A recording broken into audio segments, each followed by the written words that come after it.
कई कोट सिद्ध जति जोगी, कई कोट राजे रस भोगी, कई कोट पंखी सर्प उपाय, कई कोट पाथर बिरख निप जाए, कई कोट पवन पानी बैसंतर, कई कोट देश भूमंडल, कई कोट ससियर सूर नक्षत्र, कई कोट देव दानव इंद्र सिर छत्र, सगल समग्री अपने सूत धारे, नानक जिस जिस भावै तिस तिस निस्तारै। कई कोट सिद्ध जति जोगी,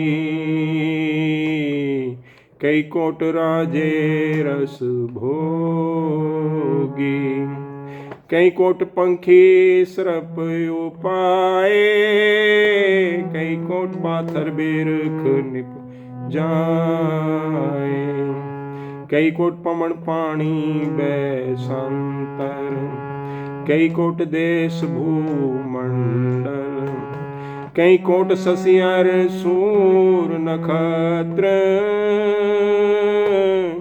कई कोट देव दानव इंद्र सिर छत्र, सगल समग्री अपने सूत धारे, नानक जिस जिस भावै तिस तिस निस्तारै। नानक जिस जिस भावै तिस तिस निस्तारै। वाहिगुरु जी का खालसा, वाहिगुरु जी की फतेह। कीर्तन कथा की श्रृंखला में आपका स्वागत है। हरि जस गायन करते हुए, हरि नाम गुण गायन करते हुए गुरु जी उपदेश करते हैं। कई कोट सिद्ध जति जोगी, कई कोट राजे रस भोगी। जो जति सती और जोगी होते हैं ना, इनका अपने आप पर बहुत ज़्यादा नियंत्रण होता है, अपने विचारों पर, अपनी इच्छाओं पर, अपने शरीर पर। सो वो बहुत ही संयम वाला जीवन व्यतीत करते हैं। और उसके ठीक उल्ट जो भोग विलास वाले राजे होते हैं, वो कोई नियम का पालन नहीं करते। वो अपनी जीवन भर पूरा आराम से जो मर्जी उन्होंने रस भोगना है वो भोगते रहते हैं। सो ऐसे जति सती जोगियों की संख्या करोड़ों में है, और ऐसे भोगियों की संख्या भी करोड़ों में है। कई कोट पंखी सर्प उपाय, कई कोट पाथर बिरख निप जाए। सो प्रभु की रचना बहुत विशाल है। कितने किस्म के पंखी हैं, सर्प हैं और पत्थर, और जो भी प्रभु की रचना है ये कई करोड़ में है, बहुत ही विशाल है। कई कोट पवन पानी बेसंतर, कई कोट देश भूमंडल। अब हम तो एक धरती को जानते हैं, और पूरा ब्रह्मांड बहुत बड़ा है भाई। इसके अंदर कितने तरह के वातावरण है, मौसम है, कैसे कैसे पवन पानी है, हम तो ये नहीं ना समझ सकते। हमारी जो अकल है वो तो बहुत ही सीमित है। सो गुरु जी कहते हैं कि परमात्मा की रचना बहुत विशाल है। सो ऐसे पवन पानी बेसंतर, ऐसी तरह इस तरह की अग्नियाँ कई करोड़ों में है। कई कोट देश भूमंडल, और ये भूमंडल और इस तरह के देश अगर गिनने बैठे ब्रह्मांड में तो क्या गिनेंगे, वो तो करोड़ों में है।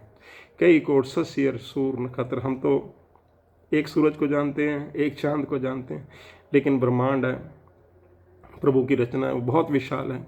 उनकी संख्या तो करोड़ों में है, तारों की, चांद की। इस तरह के सूरज तो करोड़ों में है। कई कोट देव दानव इंद्र सिर छत्र, सगल समग्री। बाबा जी उपदेश करते हैं, जो देव दानव, देववृत्ति वाले जो कुछ समाज को देंगे, और जो दानव है जो नुकसान पहुंचाएंगे। सो ऐसी वृत्तियों वाली भी जो रचनाएं हैं वो अनेकों अनेकों हैं, बल्कि कई करोड़ हैं।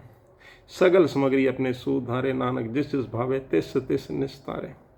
अब जैसे कठपुतली है ना, तो वो अपनी उंगलियों में कठपुतली खिलाने वाला अपनी उंगलियों में कठपुतलियों को नचाता है। तो जितनी भी रचना है ये सब पारब्रह्म के नियंत्रण में है। अब वो क्या है ना, कठपुतली वाला जैसे खींचता है वैसे कठपुतली नाचती है। तो सभी प्रभु के नियंत्रण में। नानक जिस जिस भावे तिस तिस निस्तारे। और जिस कठपुतली को चाहता है वो अपने अंदर फिर से मिला लेता है। सो जिस आत्मा पर प्रभु की कृपा होती है उसी को सद्बुद्धि मिलती है, उसी को ज्ञान मिलता है, वो अहंकार से परे हो जाता है, वो प्रभु में विलीन होता है। जब गुरु की कृपा होती है, गुरु प्रसाद जब होता है, तो एक ओंकार के अंदर हमारी आत्मा विलीन होती है। सो ये कब हो? जब प्रभु की दया होती है। जिस भावे जब प्रभु ऐसी इच्छा करते हैं, दया करते हैं, तो आत्मा को अपने अंदर परमात्मा में जो है एक ओंकार वाहिगुरु में लीन हो जाती है। नानक जिस भावे तिस निस्तारे अरदास करें कि हम पर भी प्रभु दया करें और हमें भी अपने चरणों में निवास बख्शे, हमें भी एक ओंकार वाहिगुरु के साथ एक करें। सो इस तरह का गुरु जी उपदेश करते हैं। सो गलतियों के लिए मुझे क्षमा करें और अरदास करें कि कीर्तन कथा की श्रृंखला आगे भी इसी तरह से चलती रहे। वाहिगुरु जी का खालसा, वाहिगुरु जी की फतेह।